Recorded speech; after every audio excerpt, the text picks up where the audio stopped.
하겠습니다. 이번 주제는 당신이 모르는 민주주의입니다. 스테디셀러, 정의란 무엇인가의 저자이시죠. 마이크 샌델 하버드대 교수님과 전광우 케이크 정책 플랫폼 이사장님의 대담으로 진행되겠습니다. Professor Michael Sandel, our keynote speaker, and Mr. 전광우, Chair of K-Policy Platform and Institute for Global Economics will lead the session. 큰 박수 부탁드리겠습니다. 하버드대 교수님과 전광우 이사장님의 대담으로 진행되겠습니다. What a pleasure. This is for us, entire organizers and audience and myself. So it is exciting time for us to hear directly from you about the most important topic of the day. Perhaps we are heading into a new era of multiple crises. That include economic, geopolitical, technological, but I think the most important crucial issues to be discussed be the crisis of democracy, the real democracy. So, with that, I would like to get started with your recent book, actually the book published last year, entitled Democracy is Country. The original book was out 1996, as I recall, almost 3 decades ago. So a lot has changed over the years. So please tell us what motivated you to publish this new edition of this important book, and what are the major changes underpinning this revision compared to the earlier version? Well, first, it's a great pleasure to be with you, J.K., and to discuss together the crisis facing democracy today. You're right. When I wrote the first edition of Democracy's Discontent in 1996, the world looked very different. The Berlin Wall had fallen. It looked as if American-style liberal democratic capitalism was the only system left standing. It was a heady, exciting moment, but also there was some hubris, perhaps. some excessive confidence that we had solved the fundamental question about how to organize a society and how to organize a global economy to produce rising prosperity for everyone. What motivated me to write the book then was that I thought that beneath the surface of peace and prosperity and the new global economy, it was possible to glimpse certain worries and anxiety about self-government. One was the sense among many citizens that their voice didn't matter, that we were losing the ability to have a meaningful say in shaping the forces that govern our lives. And related to that, there was, it seemed to me, a second worry about the loss of community, about the unraveling of the moral and social ties that hold communities and societies together. These were under the surface in the mid-1990s, but here, if you'll indulge me, J.K., here's what I wrote back then. I worried that a purely market-based way of organizing the society and the global economy was hollowing out public life, eroding the bonds that hold us together. And I thought that unless we revitalized democracy and found ways to give people meaningful voice, here's how I put it. I thought that this way of organizing our society would provoke reactions from those who would seek to shore up borders. Here I'm reading from the first edition. Pardon the distinction, 내부인과 외부인, 인사이더와 아웃사이더의 구분을 더욱 굳건히 하고 우리 문화를 되찾고 나라를 되찾고 저의 주권을 회복하는 정치를 약속합니다. 그것이 제가 1996년에 일어날 수 있다고 걱정했던 것입니다. 그 반발은 20년 후인 2016년 나타났습니다. 도널드 트럼프가 미국 대통령으로 당선이 되었습니다. 그리고 그 직전에 영국이 유럽연합을 탈퇴하게 된 브렉시트 투표를 할 때 나타났습니다. 질문의 두 번째 부분이 90년대 중반과 현재 사이에 일어난 일과 제가 제 책 민주주의의 불만의 개정판을 쓰게 된 계기는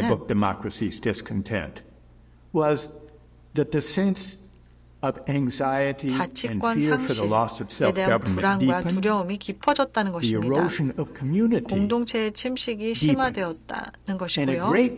그리고 아주 많은 사람들이 자신들이 통치받는 방식에 대한 불만, 심지어 분노까지 느꼈다는 것입니다. 의미 있는 의견 개진을 할 수 없다는 것이었고요. 그리고 또 자격을 갖춘 엘리트들에 의해서 무시당하는 느낌이 들었고 이것이 우리가 오늘 보고 있고 여전히 맞서고 있는 주주시장 중심의 세계화에 대한 대중적인 반발을 불러일으켰다고 생각합니다. 이사장님. Thank you for your excellent introduction. 네, 좋은 소개 말씀 감사드립니다. 교수님께서 제가 후속으로 질문드리려고 했던 문제에 대해 말씀해 주셨던 것 같습니다. Our conversation. Now, to pursue this, the crisis of democracy 이제 민주주의의 위기를 좀 더 세부적으로 살펴보겠는데요. 비록 교수님이 바로 직전에 이런 문제를 다루었지만 교수님 생각에 현재 우리가 직면하고 있는 가장 시급한 문제가 무엇이라고 생각하십니까? 구체적으로 요즘 점점 중요해지고 있는 문제, 디지털 격차와 가짜 뉴스 문제에 대한 교수님의 의견을 듣고 싶습니다. In conjunction with social media role. 소셜 미디어 역할도 함께 말이죠. I hope you could shed some light 이 부분에 대해서 말씀해 주시면 감사하겠습니다. Well, the digital divide 디지털 격차는 is symptomatic of a deeper divide. 더 깊은 격차의 징후로서 먼저 말씀드리겠습니다. And that is the single biggest threat 민주주의가 직면한 가장 큰 위협은 is the deep polarization 우리 사회의 탈양극화입니다. Now, what are the sources of this polarization? 이런 양극화의 원인은 무엇일까요? 이거는 우리가 민주주의가 직면한 위협에 대처하려고 한다면 꼭 알아내야 하는 질문입니다. 그리고 이것은 전 세계 민주주의 체제에서 마찬가지입니다. 우리는 왜 이렇게 양극화되어 있을까요? 한 가지 요소는 이사장님께서 언급한 요소입니다. 새로운 통신기술과 정보가 거대한 약속과 함께 등장했습니다. 우리가 살고 있는 공동체 내에서뿐만 아니라 우리가 직접 대면하는 사람들과도 더 가깝게 될 것이라는 약속입니다. 그러나 그것은 우리를 실제로 국가적, 세계적 공동체로 하나로 묶어주고 지구 반대편에 있는 먼 곳에 있는 사람들과 즉각적으로 접촉할 수 있게 해준다는 약속을 제시했습니다. 소셜미디어가 우리를 하나로 모을 것이라는 것이었는데요. 하지만 사실 그것은 우리를 더욱 갈라놓았습니다. 이것이 디지털 격차에 대한 이사장님이 말씀하신 부분입니다. 소셜미디어는 그렇다고 왜 이렇게 양극화를 조장할까요? 제 생각에는 기술 때문이 아니라 기술을 주도하는 비즈니스 모델 때문인 것 같습니다. 왜 우리는 스크린에서 눈을 못 떼고 특히 우리 젊은이들이요. 또 우리 아이들이 스크린에 붙어 있습니다. 그래서 저는 제 수업에서 학생들이 디지털 기기를 사용할 수 없도록 했는데요. 왜냐하면 디지털 기기를 스크롤하고 클릭할 때 그들의 관심을 끌기 위해 경쟁할 수가 도대체 없기 때문입니다. 우리는 왜 이렇게 화면에 붙어 있는 걸까요? 바로 우리의 관심을 사료 삼는 것에 달려있는 비즈니스 모델 때문입니다. 가능한 한 오랫동안 우리의 관심을 유지하는 것이 목표입니다. 소셜미디어 회사들이 우리가 스와이프하고 클릭할 때 우리의 개인 정보를 점점 더 많이 모을 수 있도록 말이죠. 그리고 그 모든 데이터를 원하는 이유는 직접 타겟 마케팅을 통해 우리에게 판매하기 위한 것입니다. 그들이 채택하는 방법은 매우 정교한 알고리즘과 심리학적 선별을 통해서 우리의 주의를 끄는 방법입니다. 그들이 우리에게 정보를 제공하면서가 아니고 우리를 교육시키면서도 아니라 그들의 알고리즘을 통해 우리에게 여러 의견과 피드 그리고 비디오를 제공함으로써 우리를 화나게 하고 분노하게 하며 우리 사이에 분노를 일으키는 것입니다. 이를 통해 우리는 더욱더 스크린에서 눈을 뗄 수가 없습니다. 그리고 양극화를 심화시키는 효과를 가지고 있습니다. 이것은 기술을 넘어서서 대중 담론의 기술을 잃게 만드는 데 영향을 미쳤습니다. 우리 문제의 핵심은 우리가 민주적 공개 담론의 기술을 상실했다는 것입니다. 우리는 서로의 말을 듣고 중요한 질문에 대해서 공개적으로 함께 추론하는 기술을 잃었습니다. 그리고 소셜미디어는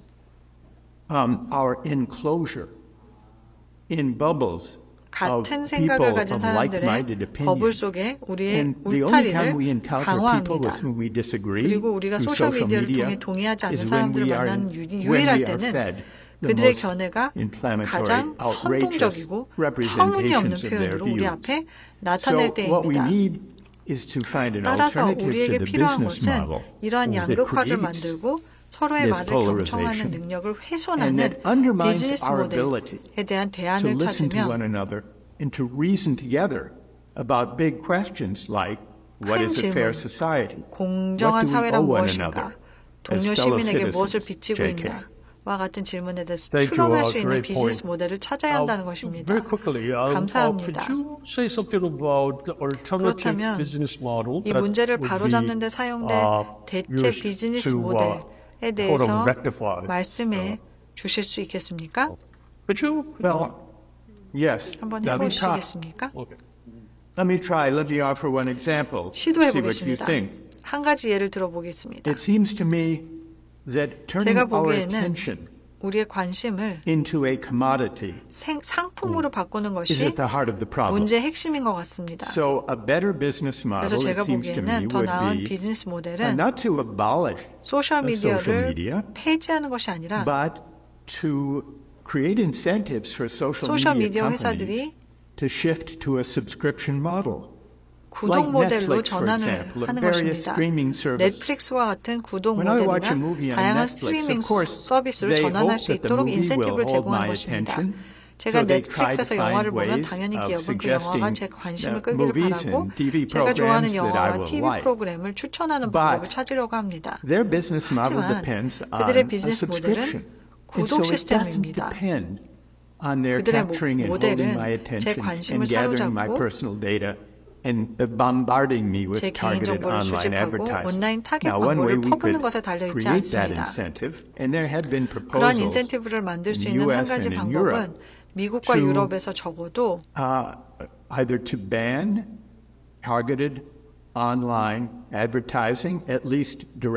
어린이를 대상으로 하는 온라인 타겟 광고를 금지하자는 제안이 있었습니다.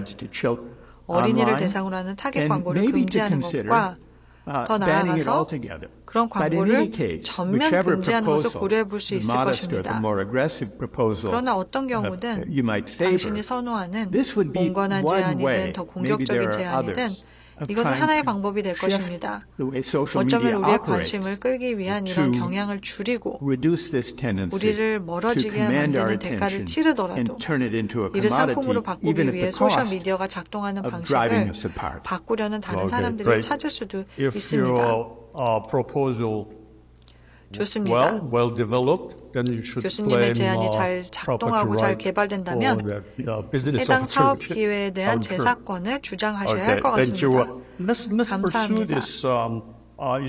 이번에는 이 문제에 대해서 말씀해 주십시오. 얼마 전 정치적 양극화에 대해 몇 차례 언급하셨는데요. 그리고 교수님은 많은 책을 썼고 아시다시피 눈길을 끄는 영향력 있는 제목을 가진 책도 있습니다. 그 중에 하나가 Tyranny of Merit입니다. 바로 공정하다는 착각인데요. How does the concept of meritocracy, which you discuss in the tyranny 공정하다는 착각에서 논의한 능력주의 개념이 어떻게 민주주의의 위기에 기여하는지 말씀해 주시기 바랍니다. 질문해 주셔서 감사합니다. 책 제목도 Tyranny of Merit, 즉 공정하다는 착각도 일종의 역설입니다. 일반적으로 우리는 메릿을 생각하면 좋은 것이라고 생각하죠. 제가 수술이 필요하다고 가정해봅시다. 자격을 갖춘 외과 의사가 수술을 해주길 바랍니다. 그게 메리트죠. 좋은 일입니다. 비행기를 타면 조종석에 자격을 갖춘 조종사가 있었으면 합니다. 그렇다면 어떻게 메리트가 일종의 폭정이 될 수 있을까요? 그리고 민주주의를 위협할 수 있을까요? 어떻게 이런 일이 일어나는지 알아보려면 지난 수십 년을 되돌아봐야 합니다. 최근 수십 년 동안 승자와 패자 사이의 격차가 더욱 심화되었습니다. 우리의 정치를 오염시켰고 우리를 분리시킵니다. 이는 부분적으로 최근 수십 년 동안 소득과 부의 불평등이 확대되는 것과 관련이 있습니다. 하지만 그뿐만이 아닙니다. 불평등이 심화되면서 성공에 대한 태도가 바뀌는 것과도 관련이 있다고 생각합니다. 정상에 오른 사람들은 자신의 성공이 자신의 행위이며 자신의 공로의 척도라고 믿게 되었습니다. 그러므로 그들은 시장이 그들에게 부여하는 완전한 보상을 받을 자격이 있다고 생각하고요. 그리고 어려운 사람들, 남겨둔 사람들도 그들의 운명을 그대로 수용해야 한다는 것을 암시합니다. 이제 성공에 대한 이런 사고방식은 겉보기에는 매력적으로 보이는 이상에서 비롯됩니다. 능력주의의 이상이 그것입니다. 기회가 동일한 한 승자는 승리할 자격이 있다는 원칙입니다. 이제 문제는 기회가 실제로 동일하지 않다는 것이며 이는 우리가 사는 사회들에서 확실히 나타난다는 사실입니다. 우리는 그것이 사실이라는 걸 알고 있죠. 예를 들어 미국의 사례를 들어보이면요. 미국 아이비리그 대학을 살펴보겠습니다. 넉넉한 장학금과 학자금 지원 정책에도 불구하고 하버드나 스탠포드와 같은 곳의 학생 수는 소득 상위 1% 가정 출신의 학생이 소득 하위 50% 가정 출신의 학생을 합친 것보다 많다는 것입니다. 그러므로 우리는 우리가 공언하는 능력주의 원칙을 확실히 지키지 않고 있습니다. 그러나 더 깊은 문제가 있습니다. 이는 능력주의와 민주주의가 직면한 위기 사이의 연관성을 보여줍니다. 능력주의는 공동선을 부식시킵니다. 그게 무슨 말씀인지 설명해 드리겠습니다. 승자가 자신의 성공이 자신의 결과라고 생각을 한다면 일종의 오만함이 생기게 됩니다. 이는 성공한 사람들이 자신의 성공에 너무 깊이 빠져들고 자신의 성공에 도움이 되어준 행운을 잊어버리고 우리가 이런 성취를 가능하게 해준 사람들, 가족, 이웃, 공동체, 국가, 그리고 우리가 사는 세대에 이르기까지 이 성취를 가능하게 한 사람들에 대해서 잊어버리게 된다는 것입니다. 그래서 자기보다 불행한 사람들을 무시하게 됩니다. 따라서 성공에 대한 능력주의 태도, 오만함, 그러한 태도에 수반하는 겸손의 상실이 어떻게 늘어나는지, 경제적 불평등을 강화하고 양극화하는지 살펴보겠습니다. And so it's no wonder bringing it back to the democratic crisis we face. 우리가 직면하고 있는 민주주의의 위기를 가져오고 있고요. 그래서 이러한 자격을 갖춘 엘리트이며 이들이 평범한 노동자를 무시하는 것은 놀라운 일이 아니고요. 그렇기 때문에 노동자들이 분노, 심지어 굴욕감을 느끼는 것도 당연합니다. 사람들이 붕괴하고 굴욕감을 느낄 때 그들은 우익 포퓰리스트, 때로는 권위주의 포퓰리스트 인물에 환호할 가능성이 높습니다. 미국의 도널드 트럼프를 대표되는 그런 인물들에게 환호하는 것이죠. 그리고 유럽과 다른 곳에서도 등장한 많은 권위주의 포퓰리즘 인물과 정당도 예입니다. 그래서 저는 이 불만, 이 굴욕감, 자격을 갖춘 엘리트에 의해서 무시당하고 있다는 이 느낌이 선곡에 대한 능력주의적 태도를 반영하며 이는 불평등 심화에 기여한다고 생각합니다. 이것이 오늘날 나타나는 격차를 낳았고 우리 정치에 독이 되며 우리를 분열시킵니다. 지나가신 말씀입니다. 시간이 예상보다 훨씬 빨리 흘러가고 있는데요. 교수님의 통찰력을 정말 구하고 싶은 질문이 있습니다. 하나는 우리 토론의 관점을 넓혀주는 질문인데요. 이렇게 질문드립니다. 지정학적 도전이 전 세계적으로 증가하고 있는 상황에서 많은 사람들이 지금 현재의 상황을 신냉전, 제2의 냉전이라고 부르고 있습니다. 긴장이 고조되고 있습니다. 미중 간에. 그리고 민주주의 국가와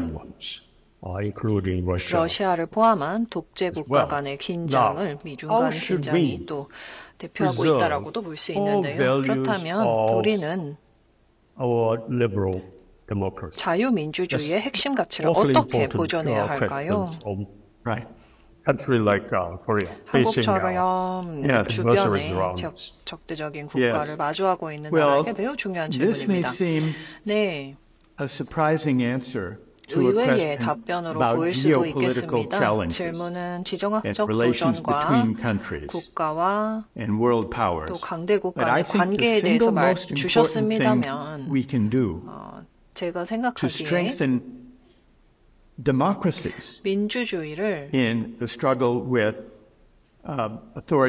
권위주의적인 도전에 맞서서 강화하기 위해서 우리가 할 수 있는 가장 중요한 일은 분열과 양극화를 치유하는 것이라고 생각합니다. 우리가 현재 겪고 있고 또 논의하고 있는 분열과 양극화입니다.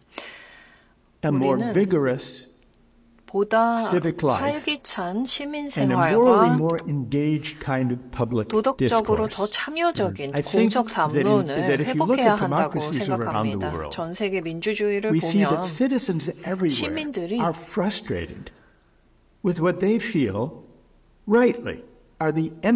공허한 공적 담론에 좌절감을 느끼고 있고 응당 그럴만합니다. 민주 시민들은 정치, 공적인 삶, 정치적 논쟁이 가치의 문제를 포함한 큰 문제를 다뤄주기를 바랍니다. 정의로운 사회를 추구한다는 것은 어떤 의미인지, 돈의 역할은 좋은 사회의 시장에서 무엇이어야 하는지, 시민으로서 우리는 서로에게 어떤 빚을 지고 있는지, 어떻게 하면 공동선을 함께 고민하고 추구할 수 있는지, 우리의 정치 논쟁은 이런 질문들과는 거리가 멀어 보입니다. 요즘 대중 담론이라고 한다면 편협하고 관리적이고 기술 지배적이며 누구에게도 영감을 주지 못합니다. 그나마 열정이 있는 경우라고는 고성이 오가고 당파 싸움이 벌어지고 이념적인 밥그릇 싸움이 국회나 의회에서 벌어지고 있을 뿐입니다. 시민들이 좌절할 수밖에 없습니다. 그래서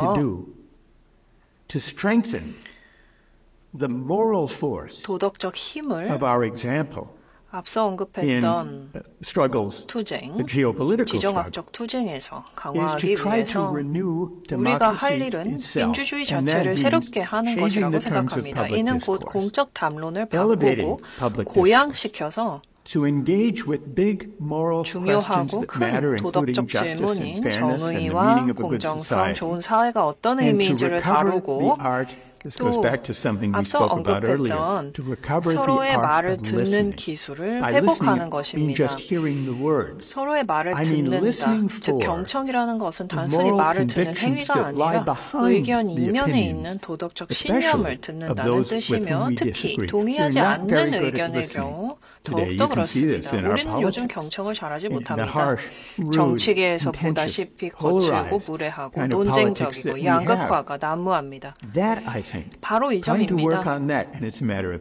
시민 교육을 제공하고 공개 토론과 수기를 위한 포럼을 소셜미디어와 또 많은 경우 전통적인 미디어가 제공하는 것 이상으로 찾아야 합니다. 공론의 장을 서로의 차이를 뛰어넘으며 조성해서 시민들에게 시민적 덕목을 함양해야 한다고 생각합니다. 진정한 민주 시민이 되기 위한 시민 교육입니다. 민주주의는 선거일에만 이루어지는 것이 아닙니다. 투표가 전부는 아닙니다. 시민적 덕목을 배양해서 서로 경청하고 설득하고 상호 존중과 예의를 갖추어 서로 논쟁할 수 있어야 합니다. 우리의 시민 프로젝트를 강화하는 것이 가장 중요하다고 생각합니다. 자신감과 침착함, 헌신과 신념, 소속감을 심어주어 도전에 맞서 싸울 수 있게 해줄 것입니다. 바로 지정학적 도전, 즉 민주주의 프로젝트를 되돌리려고 위협하는 권위주의 세력의 도전에 이렇게 대응할 수 있습니다. 네, 고맙습니다. 매우 강력한 메시지입니다. 조언을 주셨는데요. 정말 신중하게 곱씹어 봐야겠습니다. 마지막 질문 하나만 더 드리도록 하겠습니다. 교수님은 여러 저서에서 정확한 지적을 하셨습니다. 바로 자본주의와 세계화의 한계 또는 장애물에 관하여 지적을 해주셨습니다. 하지만 아시다시피 이 두 가지, 자본주의와 세계화는 현대 경제의 가장 중요한 두 기둥입니다.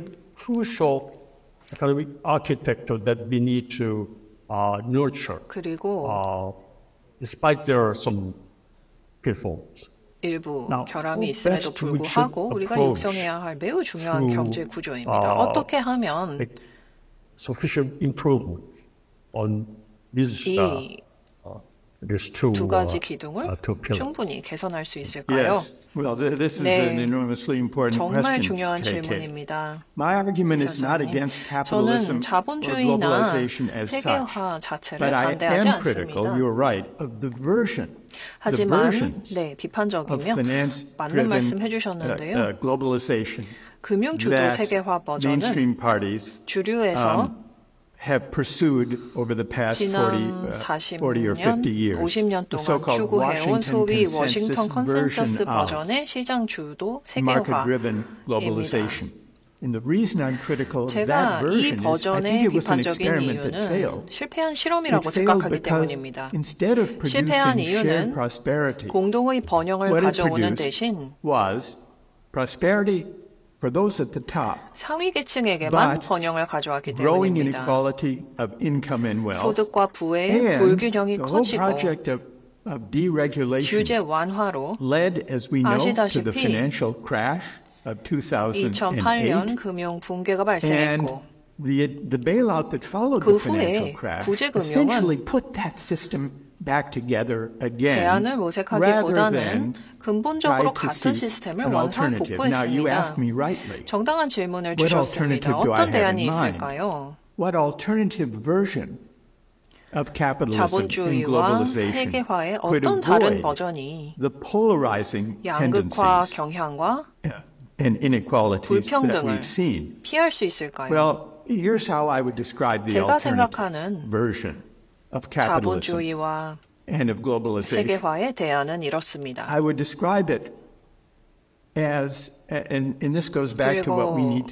그리고 우리가 추구해야 할 것으로 다시 돌아가게 되는데요. 우리 사회에서 이 두 가지를 추구해야 한다고 말씀드리고 싶습니다. 첫째, 노동의 존엄성에 대한 존중을 상실했습니다. 이 세계화 시대에 불평등에 대처하기 위해 임금 정체와 실직으로 고통받는 사람들에게 대학 학위를 받으라고 했습니다. 그러면 불평등의 영향에서 벗어날 수 있다고 했습니다. 저는 실수라고 생각합니다. 저는 학계에 쭉 몸담아왔고 사람들이 대학에 가도록 장려하는 것은 좋다고 생각합니다. 하지만 고등 교육을 통한 개인의 상향 이동은 제가 보기에는 지난 4, 50년간 시장 주도적 세계화가 가져온 불평등에 대한 적절한 대응책이 아닙니다. 방향을 전환해서 개인의 능력주의 경쟁에 준비시키는 것에서 벗어나서 일의 존엄성을 새롭게 하는 데 더 집중해서 공동선에 기여하는 모든 사람들, 일을 하면서 가정을 꾸려서 지역사회에 봉사하면서 기여하는 모든 사람들이 존엄하고 품위 있는 삶을 누릴 수 있는 방법을 찾아야 합니다. 대학 학위 취득 여부와 무관하게 말입니다. 따라서 일의 존엄성 회복은 제가 생각하기에 민주적 자본주의를 강화하고 심화하기 위해 해야 할 일이라고 생각합니다. 그리고 우리가 추구해야 하는 다른 대안도 있습니다. 한 가지만 더 말씀드리면 광범위한 민주적 조건의 평등을 지향해야 한다고 생각합니다. 소득과 부의 완벽한 평등을 의미하는 것은 아닙니다. 제가 말하는 조건의 평등이란 모든 사람이 공통의 문화, 시민교육, 아메리칸 드림 등 제가 공정하다는 착각이라는 제 저서에서 말한 내용인데요. 이 사례에서 아메리칸 드림의 개념은 개인의 상향 이동성뿐 아니라 민주적인 공공공간과 공동의 장소를 만들어 다양한 계층의 시민이 서로 만나도록 하는 방안도 포함했습니다. 여기서 조건의 평등이 필요합니다. 아메리칸 드림이라는 용어를 만든 사람이 공공도서관을 예로 들었습니다. 의회도서관에 대해서 말했는데요. 이 사람이 의미했던 아메리칸 드림에 대해 마지막으로 언급을 해드리면 제가 바로 말씀드린 민주적 조건의 평등과 일맥상통합니다. 1930년대에 대공황 시기에 이런 글을 썼습니다. 워싱턴 DC 의회 도서관에서 일반 열람실을 내려다보면 책을 읽고 있는 조용한 독자들이 자리를 메우고 있다. 노인과 젊은이, 부자와 가난한 사람, 흑인과 백인, 관리자와 노동자, 장군과 사병, 저명한 학자와 평범한 학생 등 자신의 민주주의가 제공하는 자신의 도서관에서 책을 읽고 있다.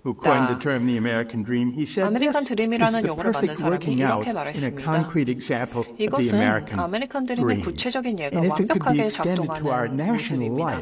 이것을 국민 생활에 확정할 수 있다면 다양한 배경을 가진 사람들이 모여서 공공 공간을 공유하며 공동 학습과 공동 시민 교육을 받는다면 아메리칸 드림이 현실화할 것이라고 했습니다. 광범위하게 공유되는 민주적 조건 평등의 윤리로서 학습에 대한 접근성, 시민 교육에 대한 접근성, 공동선에 대해 함께 논의하는 것. 이것이 지극히 개인주의적인 시장 중심의 세계화와 자본주의, 그간 우리를 갈라놓았던 버전에 대한 대안이라고 생각합니다. 달성할 수 있다고 생각하지만 그러기 위해서는 한 걸음 물러서서 우리가 민주 시민으로서 공유하는 게 뭔지 자문하고 경청의 기술을 어떻게 새롭게 해서 서로를 몰아내고 화면만 쳐다보고 서로에게 화를 내지 않고 함께 큰 질문에 대해 토론할 수 있는지 생각해봐야 합니다. 좋습니다. 교수님 정말 감사합니다. 특히 마지막 말씀이 매우 인상적이고 또 강력하고 감동적이었습니다. 정말 감사합니다. Michael, thank you very much. It's been 대단히 remarkably 감사드리고요. informative, insightful. 굉장히 유익하고 30 minutes. We were over 30 minutes. 통찰력 있는 30분이었습니다. 감사합니다. You shared with us on behalf of our 청중 여러분과 audience and 또 viewers. 시청자 여러분을 대신해서 정말 감사드립니다. Wish you all the best. 네, 앞으로도 you'll continue to guide us 성공을 in 기원하며 this turbulent 현대사 격동의 시기에서 계속 인도해 주시기 바랍니다. modern history. Thank you very much. 다시 한번 감사드립니다. Thank you so much. 감사합니다. My pleasure. Thank you. 감사합니다. Thank you, our speakers.